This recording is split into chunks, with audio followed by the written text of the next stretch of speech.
Dengar tak? Tak berhenti ya. Buku semua dah dapat dah. Kalau tak cukup ada jualan di luar tu. Dah. Buku ni hafal, insya-Allah habis program boleh hafal kot. Boleh? Kita dalam student kita mesti menguatkan budaya hafal. Budaya hafal, kerana hafalan ini adalah muqaddimah kepada ilmu. Okey? Sebab tu Ibnu Al-Jauzi. Kita ada dua dalam ulama Islam, Ibnu, dengar tak? Okey tak? Susah juga. Okey. Dia dah rapat sangat pun tak sedap mulut saya ni. Okey. Dia orang kena kuatkan tu sound.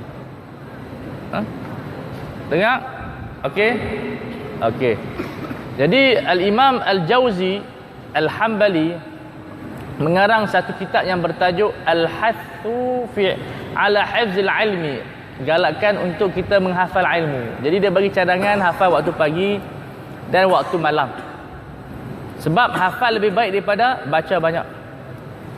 Sebab kita baca, kita lupa. Hafal kita ingat.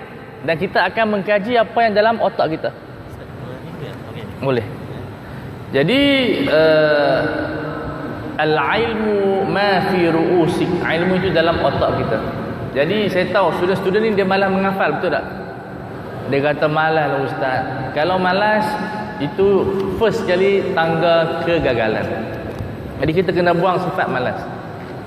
Buang sifat malas, istihdar semangat, lazimi hafalan setiap pagi dan malam, baca ulang sehingga Allah Ta'ala bagi kepada kita kemudahan untuk menghafal. Futuhat daripada Allah Azza wa Jalla. Semua daripada Allah Azza wa Jalla. Tapi kita mesti ada semangat. Sebab kita duduk di USIM ini, perlu ada semangat yang kuat untuk kita menggauli dan kita mempelajari sebanyak mana mungkin ilmu. Tapi mesti ada kitab-kitab yang kita hafal dalam otak kita. Terutamanya Sulamul Usul. Kitab acuan daripada kitab Al-Waraqat oleh Al-Imam Al-Hakami. Dia seorang ulama Yaman yang digelar sebagai Al-Hakami, orang yang bijak. Jadi dibuat ni kitab ni nama dia Sulam. Sulam maksud apa? Sulam maksud apa? Tangga untuk kita faham ilmu usul fiqh. Sebab ilmu usul fiqh ni ilmu yang tinggi dari langit, ilmu wahyu dan ilmu akal. Keistimewaan akal dengan wahyu ni dua-dua dari langit. Allah Taala cipta akal dan Allah turunkan wahyu. Sebab itu kita kena belajar as-sulam. Makna dia tangga nak sampai ke langit ilmu usul fiqh. Yang mana kalau ikut pandangan ulama, ilmu yang paling afdal dipelajari adalah ilmu usul fiqh. Kalau bertemu fiqh dengan usul fiqh, yang mana lebih mulia, iaitu mesti kita belajar usul fiqh dahulu. Dan sebelum kita baca, saya akan ceritakan dahulu apa itu usul fiqh. Usul fiqh secara asasnya ia merupakan metodologi, manhaj, cara kita berfikir untuk mengeluarkan hukum hakam. Manhaj, cara, kaedah berfikir, berinteraksi dengan dalil untuk mengeluarkan ahkam syar'iyah, untuk mengeluarkan satu keputusan di dalam bentuk hukum fiqh. Ini dinamakan sebagai ilmu usul fiqh. Kaedah kita berfikir. Jadi kalau orang yang tidak belajar ilmu usul fiqh, maka dia sukar untuk berfikir. Dia menjadi seperti binatang yang ditarik. Binatang yang ditarik oleh tuan dia. Diikat dia punya ekor, kemudian ditarik ke mana dia nak pergi, ikut tuan dia. Tetapi orang yang ada ilmu usul fiqh, dia mampu berfikir yang mana pendapat yang kuat, yang mana pendapat yang lemah, bagaimana ulama itu mengeluarkan hukum hakam. Dia tahu cara pemikiran Imam Syafi'i, dia tahu cara Imam Abu Hanifah berfikir, dia tahu cara Imam Malik berfikir, dia tahu cara Imam Ahmad berfikir. Jadi dia mampu menghasilkan satu istilah, kaifa natafakkar kama tafakkara ulama. Bagaimana saya boleh berfikir seperti ulama berfikir. Boleh jelas tak? Kita sekarang ni nak fikir cara siapa? Fikir cara ulama ke fikir cara orang awam?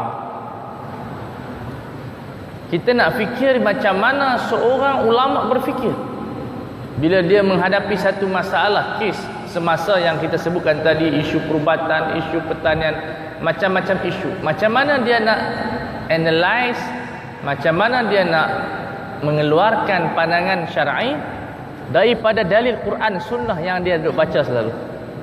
Jadi hamzah wasal di antara hukum dengan dalil ialah ilmu usul fiqh. Sebab itu kata ulama, orang yang tak ada ilmu usul fiqh, fatwanya tak dipercayai. Alimun azhariyun idza lam ya'rif ilm al-usul fala yasayuthaqu bi'ilmi. Boleh tulis tak? Adik-adik kena belajar menulis cepat. Imla tu kena kuat. Tak payah tengok buku, tulis gitu. Kadang rajin menulis lah. Tulis. Cepat. Alimun azhariyun idza lam ya'rif ilm al-usul. Seorang ulama azhar, maksud ulama azhar ni yang belajar 12 bidang ilmu bahasa, ilmu fiqh, ilmu macam-macam dia belajar. Bila dia tak menguasai ilmu usulul fiqh, falaisa yuthaqu bi'ilmih, dia punya ilmunya diragui. Itu standard dia. Kalau adik-adik hafal kutubus sittah pun tak ada ilmu usul fiqh, kita ambil riwayat dia. Sebab riwayat tak disyaratkan alim. Orang kafir riwayat pun kita ambil, tak ada masalah. Sebab dia dibukukan. Katalah orang kafir baca Sahih Bukhari, boleh kita dengar tak? Boleh dengar, tak ada masalah. Tapi kalau dia fatwa, boleh ambil tak? Jadi asas kepada semua bidang ilmu adalah ilmu usulul fiqh. Dia adalah ilmu asas, ilmu yang seorang pun tidak boleh tak belajar kalau kita nak masuk dunia pemikiran, dunia fatwa. Dan kebanyakan kita bila kita bercakap tentang ahkam syar'iyah, tak ada asas usul fiqh. Tidak tahu di mana istislah, tidak tahu di mana qiyas, di mana istihsan, di mana al-masalih mursalah, di mana al-adatul muhakamah. Tak ada pemikiran dalam tu. Di mana am, di mana khas, di mana mujmal, di mana mubayyan. Ini sebagai mukadimah dulu supaya adik tahu apa itu ilmu usul fiqh. So usul fiqh adalah cara kita nak berinteraksi dengan apa? Dengan dalil. InsyaAllah 2 hari ini saya cuba bagi adik difaham apa itu usul fiqh, dan adik-adik akan minat belajar usul fiqh dan menggilai usul fiqh. Saya akan cerita sebagai mukadimah, disebut sebagai mukadimah mabadi asyarah, iaitu prinsip ilmu kita kepada 10 yang kita kena tahu. Yang pertama, definisi ilmu usul fiqh. Saya ada cerita dah sebahagian dia, iaitu ilmu yang menerangkan kaedah berinteraksi dengan apa? Kaedah berinteraksi dengan apa? Ada boleh. Usul fiqh adalah ilmu yang membicarakan kaedah berinteraksi dengan dalil apa? Dalil syar'i. Dalil apa? Syar'i. Baik. Yang kedua, apakah subjektif usul fiqh? Apakah benda yang kita akan kaji dalam usul fiqh? Yang disebut sebagai maudhu', iaitu dalil. Kita akan mengenal pasti apa itu dalil. Okey, hadis mursal dalil atau tidak dalil? Tahu tak hadis mursal apa dah? Belajar kan masa SPM? Hadithun mursal wa mursalun minhu sahabi saqat wa qul gharibun ma rawa rawin faqat.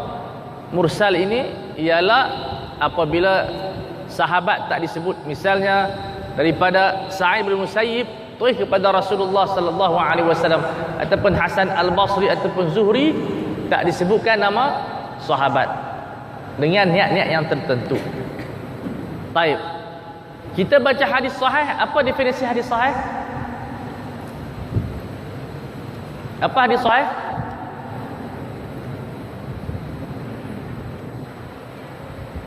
Oh, macam mana ni? Allah. Satu, hadis sahih tak tahu. Mattasala, yang pertama, isnaduhu, yang bersambung sanad dia, rijal dia. Nah, mursal terputus. Mursal terputus. Jadi menyatakan bahawa hadis mursal bukan hadis yang sahih.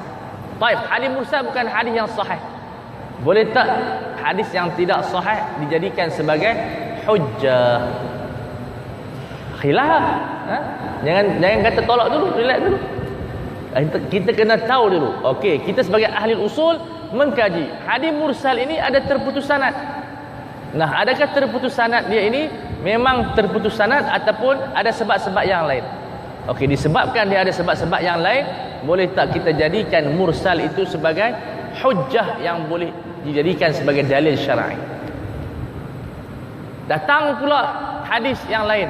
Misalnya kita katakan dalam Quran kita ada qiraah syadzah. Qiraah syadzah maksudnya qiraah yang tidak cukup syarat mutawatir dari sudut sanad dia dan dari segi nahwu dia dan juga dari segi dia punya grammar dia tu. Seperti mana yang disebut dalam matan Syatibi. Dia mesti bertepatan dengan kaedah bahasa Arab. Kemudian dalilnya, kemudian ayat itu bercanggah dengan bahasa Arab dan bercanggah dengan riwayat yang sahih ataupun yang mutawatir. Kita namakan sebagai qiraah syadzah.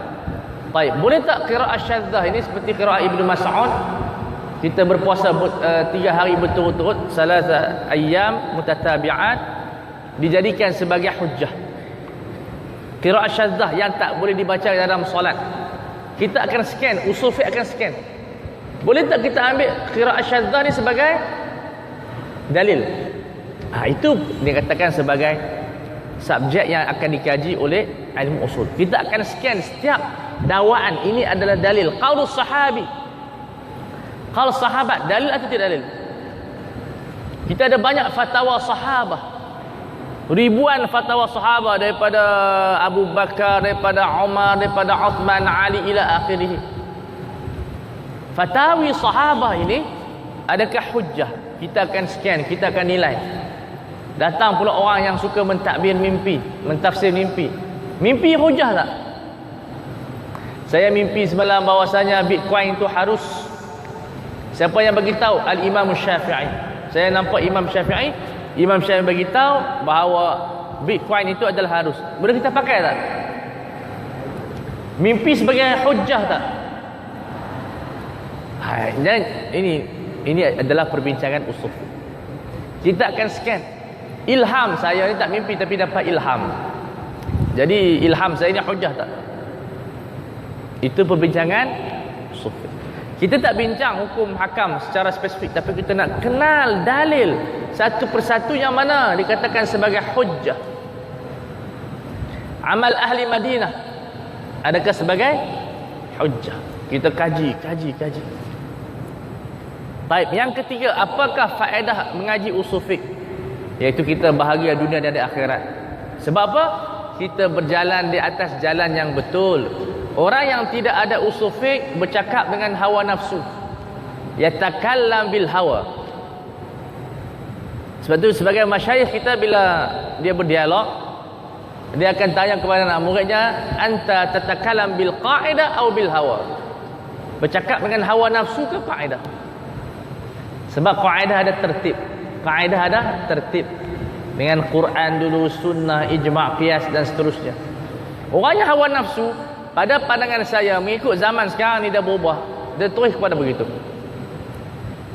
Sebab dia tak ada ilmu di akal, ada hawa di dada dia.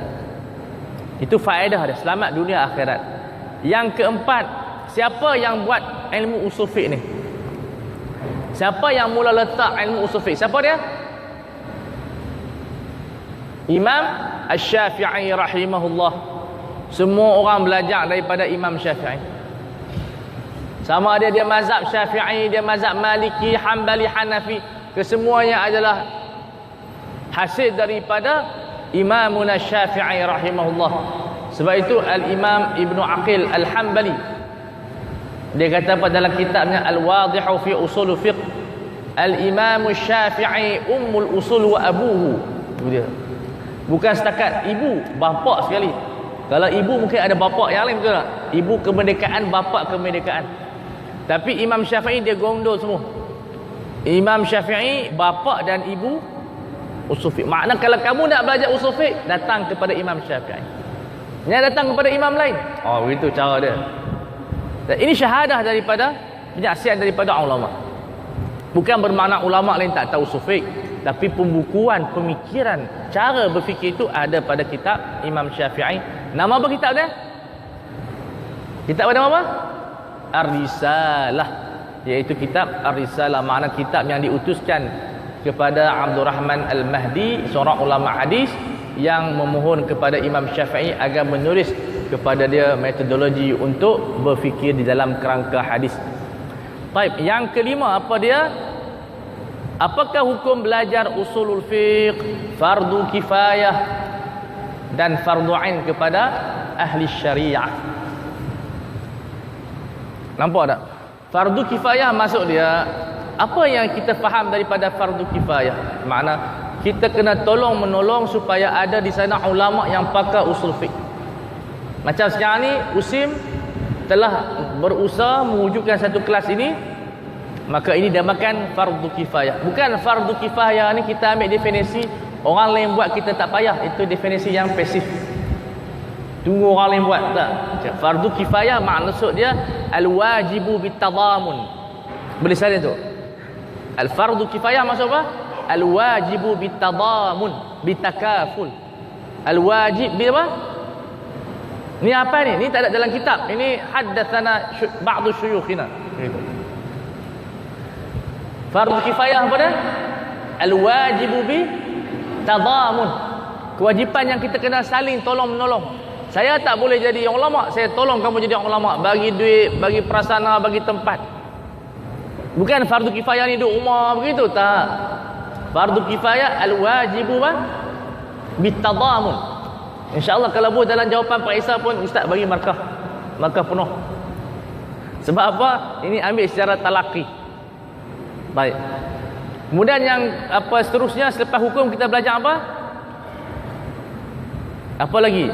Samarah dia. Apa dia punya kesan dia? Kamu mampu menjadi orang yang boleh memilih yang mana baik dan buruk, yang mana kuat, yang mana dhaif. Samarah dia. Siapa yang tak baca usul fiqh, tanyalah orang yang tak baca usul fiqh. Saya dulu tak baca usul fiqh. Kita nampak semua sama aja. Bila belajar usul fiqh, nampak tak sama ni. Satu kelebihan usul fiqh ini, dia mengajar kita, kelebihan dia mengenal siapakah alim hakiki, siapakah ulama. Usul fiqh boleh memperkenalkan kepada adik-adik man huwal alim, siapa itu ulama. Nanti kita akan habis kitab ni, kita akan nampak siapa ulama sebenarnya. Dapat dah berapa dah tu? 7. Yang ketujuh, fadluhu, kelebihan dia, masya-Allah. Kelebihan dia sangat tinggi, lebih mulia daripada ilmu fiqh, lebih mulia daripada ilmu tasawuf dan sebagainya, kurang daripada ilmu Quran lah. Mestilah. Sebab tu dalam ilmuan dia sebut apa? Al-aslaini ataupun usulaini. Usul apa? Usuluddin dan usul tu dia punya kelebihan dia. Siapa yang belajar fiqh, kalau kita letak kerusi VIP, usul fiqh kena tak depan. Kalau tanam jenazah, usuliyun kena masuk dulu, fiqh nombor 2 masuk. Dia punya kerangka dia tu. Baik. Kemudian yang ke-8 apa dia? Selepas kita belajar kelebihan dia, nisbah dia. Nisbah dia ulum apa? Ulum ulum syar'i ke ulum sains? Usul fiqh ni ilmu apa? Ilmu syariah ke ilmu bukan syariah? Baik, ilmu syariah. Kalau orang kata saya wakafkan kepada pelajar syariah, pelajar usul fiqh boleh tak masuk library tu? Boleh, sebab apa? Nisbah dia kepada ilmu syariah. Contoh orang kata zakat diberikan kepada pelajar syariah. Pelajar usul fiqh, misal dia mengaji usul fiqh je, dapat tak zakat? Sebab apa dapat zakat? Sebab ilmu usul fiqh, dia belajar ilmu kungfu ilmu syariah. Boleh dapat zakat tak? Tak boleh, sebab nisbahnya kepada riyadhah. Sebab tu nisbah ni penting untuk kita nak melihat dia punya kategori dia. Ilmu usul fiqh dalam kategori ilmu asy-syariah. Istimdad, usul fiqh diambil daripada apa? Setiap benda dia ada sumber dia. Kalau kita tengok nasi daripada apa? Beras daripada padi, daripada setakat tu je. Padi daripada apa? Benih daripada tanah, daripada ini kita kena mengaji macam tu. Dia panggil apa? Illatul illah. Pelajaran dipanggil apa, dia efektif kos dia panggil. Cara kita nak tahu mengendalikan punca dia panggil. Sebab. Itu usul fiqh. Pasal apa haram? Kenapa arak haram? Kenapa arak haram? Sebab apa? Sebab tak dengar. Merosakkan akal. Memudaratkan. Kenapa memudaratkan itu haram?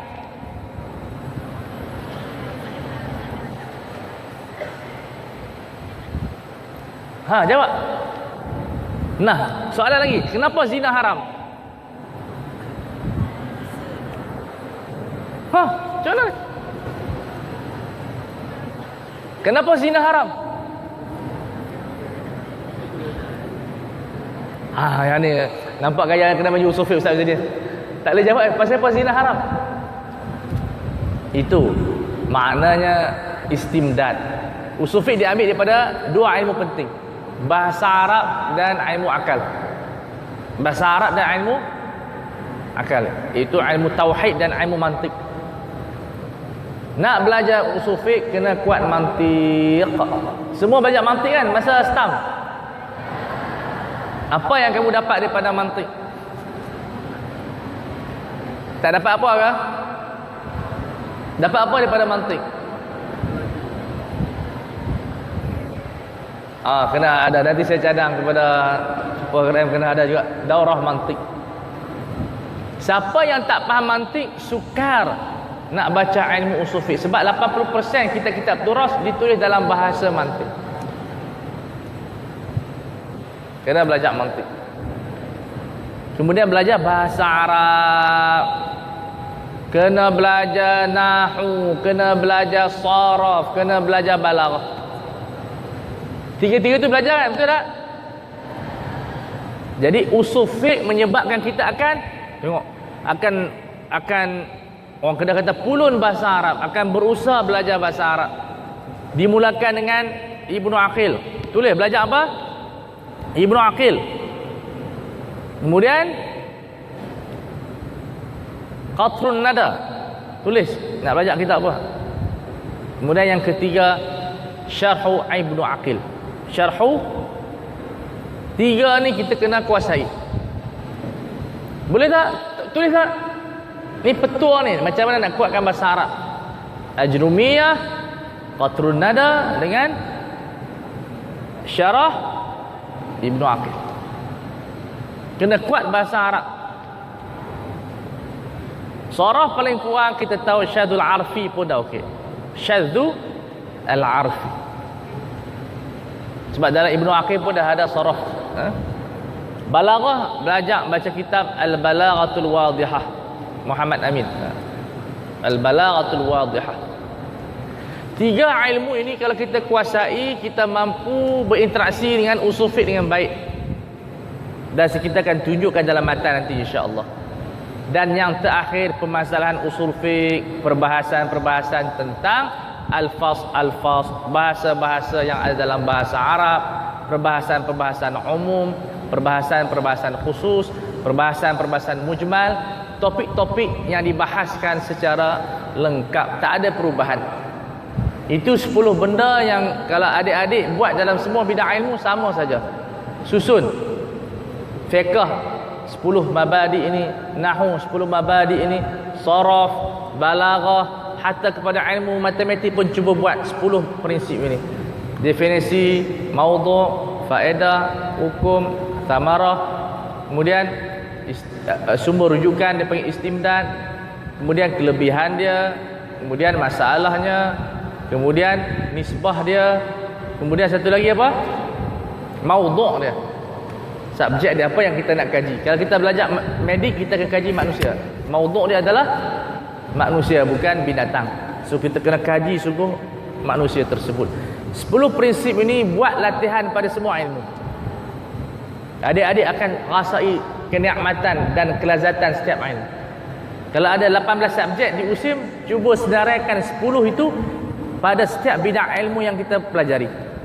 Cari siapa dia punya penulis utama dia, siapa yang mula-mula tulis dalam bidang fiqh. Itu 10 mabadi, itu prinsip dah ada ilmu asas. Itu latihan yang sebagian guru kami bagi kami buat latihan. Setiap ilmu ada 10 prinsip dan buat prinsip tersebut. Dapat tak? Mudah tak ni? Kan susah. 10 tu boleh ingat tak? Siapa yang tak boleh ingat angkat tangan? Inta tak ingat apa? Tak apa, susun tak susun elok tak apa, bagi 10 cukup. Dia tak apa, tertib dia tidak ada masalah. Yang penting definisi tu tak dapat. Boleh dapat 10 tak? Inta dapat berapa? Tak dapat? 5. Okey, 5 tu apa dia?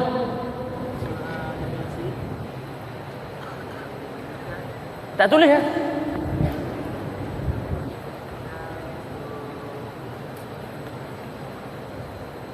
Ente kena tulis, ente tak tulis banyak. Apa yang cakap digalakkan tulis. Definisi, maudhu', samarah, kelebihan dia, faedah, wadhi', al-wad'u dia panggil, siapa yang buat, hukum, kemudian sumber rujukan istimdad, kemudian nisbah, kemudian apa lagi? Apa yang saya tak sebut lagi tadi? Pertama, saya belajar usul fiqh adalah untuk apa? Mengenal dalil. Yang kedua, kamu belajar usul fiqh untuk apa? Untuk saya berinteraksi dengan dalil. Yang ketiga, saya belajar usul fiqh untuk apa? Untuk saya kenal siapakah yang layak mengkaji dalil. Boleh dapat tak tiga tu?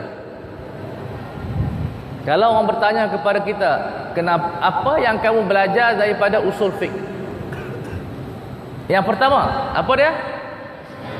Saya ingin mengenal taib. Al-adatu, adat, custom ni dalil tak dalil?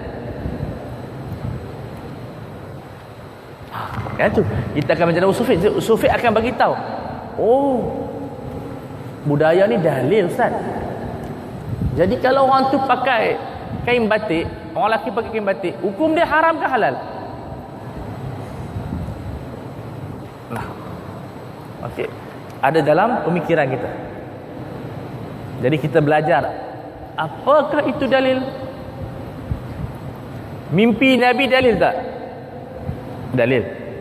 Mimpi Nabi dalil. Nanti jadi sedih kasih pula tu. Sedih kasih tak belajar usul fiqh. Dan kalau ikut saya punya pemerhatian, Yahudi sesat sebab apa? Tak belajar usul fiqh. Yahudi tak ada usul fiqh yang sesat tu. Maka habis ubah, yuharrifunal kalima am mawadhi'ihi wa yaquluna hadha min indillah. Maka ubah habis ayat-ayat Taurat, kemudian mendakwa itu daripada Allah Azza wa Jalla. Jadi usul fiqh ni ilmu tabi'i. Mengikut sebagai ulama, dia bukan ilmu perbuatan, ilmu tabi'i, dia wujud setelah wujudnya syariat. Sebab itu Yahudi sesat sebab tidak ada usul fiqh. Kemudian kita belajar bagaimana saya nak faham dalil. Bagaimana saya nak berinteraksi dengan dalil. Saya ada lombong, ada emas, ada perak, ada logam. Tapi macam mana saya nak ambil emas dalam lombong tu? Ada cara tak? Ada cara ke kita terjun lombong macam tu je? Ada cara, betul tak? Begitu dengan Al-Quran. Ada caranya kita nak keluarkan hukum daripada dalil tersebut. Usul fiqh akan ajar kamu. Kamu kalau nak keluarkan hukum, kamu kena belajar kaedah begini, kena kaedah begitu, baru kena cara dia. Nampak ah? Dan yang terakhir, siapakah pakar, siapakah yang layak untuk mengkaji dalil. Di sini kita akan belajar siapakah ulama al-haqiqiyun. Siapakah ulama yang benar-benar layak untuk berbicara tentang fatwa. Kalau kita baca teks Imam Syafi'i, la yahillu, tidak halal bagi seorang itu berfatwa melainkan dia faham Quran. Tu dia, itu zaman Imam Syafi'i. Memahami Al-Quran 30 juzuk. Man arafa al-kitaba nassan wa istinbatan fahuwa imamun bil haq, kata Imam Syafi'i. Siapa yang faham Quran nas dan juga istinbat, dia adalah imam, bukan imam masjid, imam yang diikuti dalam fatwa. Imamah ini kedudukan yang paling tinggi dalam agama. Kalau dalam sembahyang pun imam paling tinggi. Dalam ilmu kita ada syekh, ada allamah, ada ulama, ada title doktor, ada title ustaz, doktor, profesor. Tapi ada yang lebih tinggi daripada maqam syekh, allamah, ulama, iaitu maqam al-imam. Wa ja'alna minhum a'immatan yahduna bi amrina lamma sabaru. Imam ini Imam Abu Hanifah, Imam Malik, Imam Syafi'i, Imam Ahmad, semuanya diikuti cara mereka. Yahduna bi amrina lamma sabaru. Orang mengambil petunjuk daripada mereka. Sebab tu 4 mazhab ini orang mengambil petunjuk kerana mereka adalah a'immah. Imam. Bukan senang untuk menjadi imam. Imam bukan dengan sijil. Imam adalah satu hibatun minallah ya azza wa jalla, hadiah daripada Allah azza wa jalla. Sijil kita ambil, tapi imamah tu Tuhan yang bagi. Imamah adalah kurniaan Allah azza wa jalla. Jadi di situlah siapa yang layak membicarakan ahkam syar'iyyah dengan usul fiqh. Kita tahu dia ni dusta, dia ni palsu, dia ni tak betul, yang ni kita boleh scan satu persatu dan kita boleh buat muhasabah, audit kepada ulama, muhasabah ala al-ulama, siapa yang layak berfatwa atau tidak. Jadi kalau siapa yang baca usul fiqh, insya-Allah kita akan tawaduk, kita akan wara', kita akan berhati-hati, kita akan berjaga-jaga, bukan cakap sembarangan. Insya-Allah dalam masa 2 hari kita akan habiskan kitab ini. Jadi kita baca dulu matan ini, dia Bahar Rajas, Bahar Rajas. Kalau Arud, belajar Arud. So Arud ada berapa bahar? Ada 16 yang disepakati, 17 khilaf. Jadi kalau kita nak belajar bahar-bahar ulama, kita belajar bahar tawil, rajas, basit dan romal, cukup dah. 4 bahar tu banyak dalam kitab-kitab syair, dan banyak kitab-kitab syair ilmu, kesemuanya bahar rajas. Dan kita baca dengan cara yang betul. Baik. Alhamdulillah, bismillahirrahmanirrahim. Qala al-muallif rahimahullah, an-nazim rahimahullah, wa nafa'ana wal muslimin bi 'ulumi fid dharain amin. Alhamdulillahilladzi 'allamana wa iktisabi syar'ihi alhamana. 'Allamana at-tafri'a wat ta'sila wal hukma wa 'illata wad dalila. Subhanallah, ini dalam balaghah dia panggil apa? Bara'atul istihlal. Dia punya pembukaan yang luar biasa. Kalau kita tengok konsert, first nyanyian tu mesti hebat, tu tak? Tidak, orang tak seronok. So, ulama-ulama bila nak buat muqaddimah ilmu, mereka akan mulakan dengan bara'atul istihlal. Muqaddimah yang mana akan menyebabkan orang terpukau. Jadi dia kata apa? Alhamdulillah, Allah Ta'ala yang mengajar kita, mengajar ilmu usul fiqh. Sebab tu saya punya tafsiran, wallahu a'lam, in sahha yani fa min Allah wa in akhtatu fa min nafsi. Ar-Rahman 'allama al-Quran, khalaqal insana, 'allamahu al-bayan. Al-bayan, di antara makna al-bayan huwa ilmu usul fiqh. Di antara makna al-bayan ialah ilmu usul fiqh. Nah, kenapa? Sebab ulama membahaskan ilmu usul fiqh adalah ilmu tabi'i, bukan dicipta. Dia memang wujud secara tabi'i. Bukan azali, azali sifat Allah. Tabi'ah ini macam alam semesta, dia wujud tabi'ah, dia macam tu. Tak ada orang buat, Tuhan yang buat. So usul fiqh ni Tuhan buat. Dan wujud di zaman Rasulullah sallallahu alaihi wasallam dah ada. Dan Nabi mengajar para sahabat tentang konsep usul fiqh dah ada dalam kehidupan Rasulullah sallallahu alaihi wasallam. Jadi Allah Taala yang ajar kita ilmu allamana, yang ajar kita ilmu usul fiqh. Sebab tu Ibnu Abbas dia kata apa? Wa may yu'tal hikmata faqad utiya khairan katsira. Siapa yang dapat ilmu hikmah, iaitu ilmu usul fiqh, dia diberi kebaikan. Sebab Ibnu Abbas kata apa? Ilmu hikmah itu ilmu nasikh wal mansukh.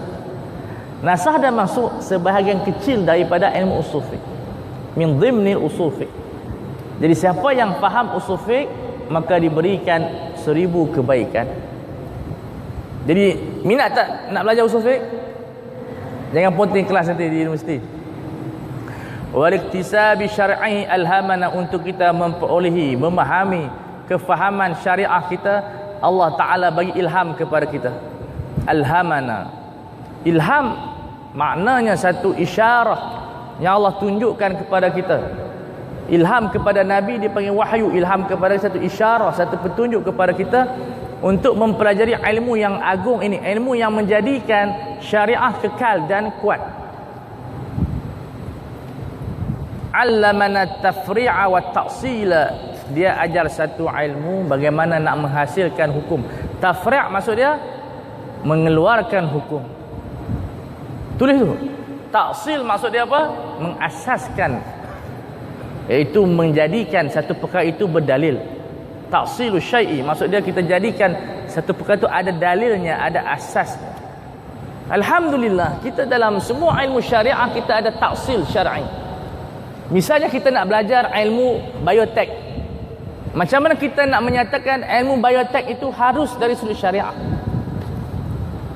Maka kita ada kaedah di dalam usul fiqh, al-aslu fil asya' al-ibahah. Kita ta'sil semua benda yang bermanfaat, al-aslu fil asya'in nafi'ah al-ibahah. Semua benda yang bermanfaat adalah harus. Maka ilmu biotek itu adalah harus dari sudut syar'i. Taksil. Kita mampu mentaksilkan semua ilmu. Kita mampu mentaksilkan semua kehidupan kita. Misalnya kehidupan kita di atas bukit, kita buat bangunan yang tinggi. Adakah harus dari sudut syarak membenarkan kita membina kondominium yang mewah di atas bukit?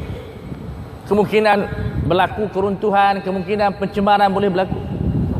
Dengan itu syarak mampu mentaksilkan pengharusan pembinaan bukit di atas, buat pembinaan bukit lah, rumah di atas bukit.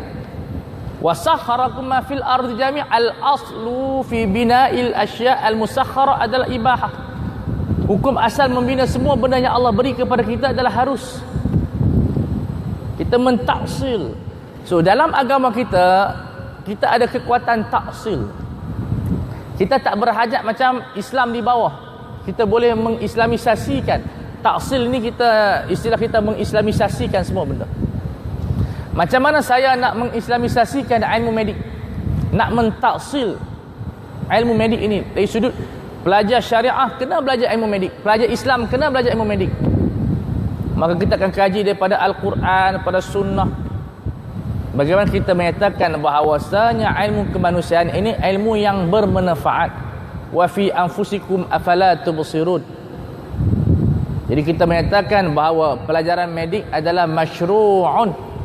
Jadi kita mentaksilkan, menjadikan semua benda itu ada dasar dan dalilnya.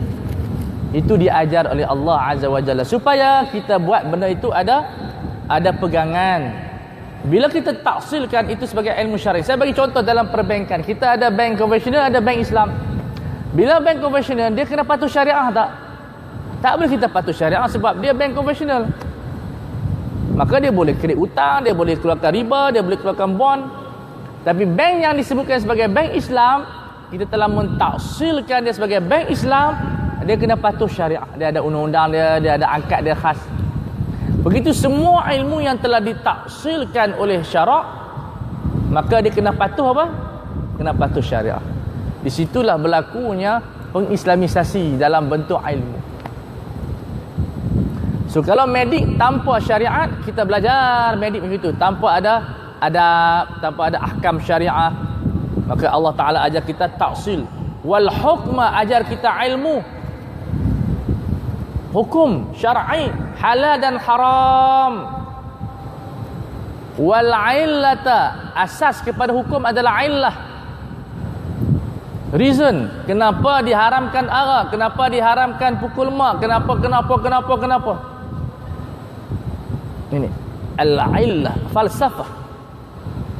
Wad dalila, dan dalil-dalil syar'i. Alhamdulillah Allah ajar kita kesemua ni, menjadikan kita lengkap, menjadi orang yang kuat untuk berhujjah. Qul hatu burhanakum in kuntum shadiqin. Di sini kita dapat 4 ilmu: tafri', taksil, hukum, illah dan dalil. 5 dalil, 5 ilmu, 5 term. Pada matan ini saja dapat 5 term. Dan adik boleh buat assignment. Apa itu tafri'? Apa itu taksil? Daripada perkataan as-sala, aslan.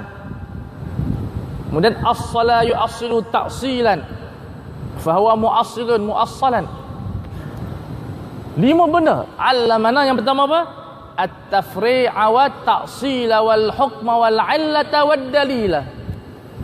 Dan kita akan huraikan satu persatu nanti pada matan kata. Hebat ilmu ulama kita.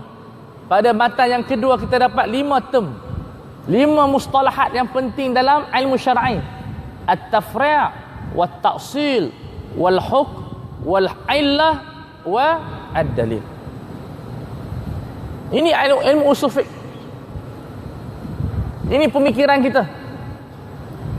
Bukan kita seperti orang yang berfikir cara hawa nafsu.